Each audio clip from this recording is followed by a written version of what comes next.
ಅಥಣಿ ತಾಲೂಕಿನ ರಾಡೇರಾಹುಟ್ಟಿ ಗ್ರಾಮದಲ್ಲಿ ಮಾಜಿ ಉಪಮುಖ್ಯಮಂತ್ರಿ ಹಾಗೂ ಶಾಸಕ ಲಕ್ಷ್ಮಣ್ ಸವದಿ ಕಾಂಗ್ರೆಸ್ ಅಭ್ಯರ್ಥಿ ಕುಮಾರಿ ಪ್ರಿಯಾಂಕಾ ಜಾರಕಿಹೊಳಿ ಪರ ಮತಯಾಚಿಸಿದರು. ಈ ಸಂದರ್ಭದಲ್ಲಿ ಮಾತನಾಡಿದ ಅವರು, ರಾಜ್ಯ ಸರ್ಕಾರ ಜಾರಿಗೆ ತಂದಿರುವ 5 ಖಾತರಿ ಯೋಜನೆಗಳು ಜನರಿಗೆ ತಲುಪಿವೆ. ಯೋಜನೆಗಳ ಪ್ರಯೋಜನ ಪಡೆಯೋದು ಇಂದು ಯಾವುದೇ ಪಕ್ಷ ನೀಡಿದ ಭರವಸೆಯಂತೆ ಕೆಲಸ ಮಾಡುತ್ತಿದ್ದರೆ ಅದು ಸಿದ್ದರಾಮಯ್ಯನವರ ಕಾಂಗ್ರೆಸ್ ಸರ್ಕಾರ ಮಾತ್ರ. ಲೋಕಸಭೆ ಚುನಾವಣೆಯಲ್ಲಿ ಕಾಂಗ್ರೆಸ್ ಅಭ್ಯರ್ಥಿಯನ್ನ ಗರಿಷ್ಠ ಮತಗಳ ಅಂತರದಿಂದ ಗೆಲ್ಲಿಸಬೇಕು.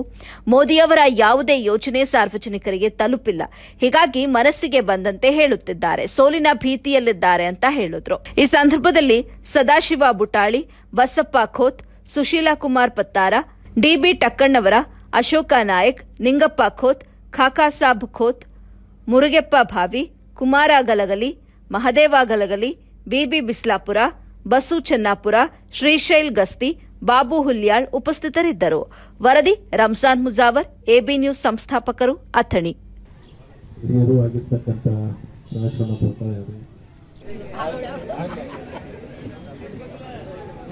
ಒಂದು ಭರವಸೆ ಪತ್ರವನ್ನು ಕೊಟ್ಟಿದ್ದು, ಕಾರ್ಡಕ್ಕೆ ಸಹಿ ಮಾಡಿ ಒಂದು ಭರವಸೆ ಪತ್ರವನ್ನು ನಾವು ಇಡೀ ರಾಜ್ಯದಲ್ಲಿ ಕೊಟ್ಟಿರ್ತಕ್ಕಂಥ. ಬಹುಶಃ ನನಗನ್ಸುತ್ತೆ ಆ ಭರವಸೆ ಪತ್ರದಲ್ಲಿ ಕೊಟ್ಟಿರ್ತಕ್ಕಂಥ 5 ಗ್ಯಾರಂಟಿಗಳನ್ನು ಸರ್ಕಾರ ಅಧಿಕಾರಕ್ಕೆ ಬಂದು ಕೇವಲ 4 ತಿಂಗಳಲ್ಲಿ ಅವೆಲ್ಲ ಯೋಜನೆಗಳನ್ನು ಇವತ್ತು ಜಾರಿಗೆ ತಂದು ಮನೆಗಳಿಗೆ ಆ ಒಂದು ಅನುದಾನವನ್ನು ಮುಡಿಸ್ತಕ್ಕಂಥ ಕೆಲಸ ಯಾವುದಾದ್ರೂ ಮಾಡಿದರೆ ಅದು ಕಾಂಗ್ರೆಸ್ ಪಕ್ಷದ ಸರ್ಕಾರ ಅಂತ ಹೇಳಿ ಈ ಸಂದರ್ಭದಲ್ಲಿ ನಾವು ಹೇಳ್ಕೊಳ್ಳಿ ಬಯಸ್ತೀವಿ.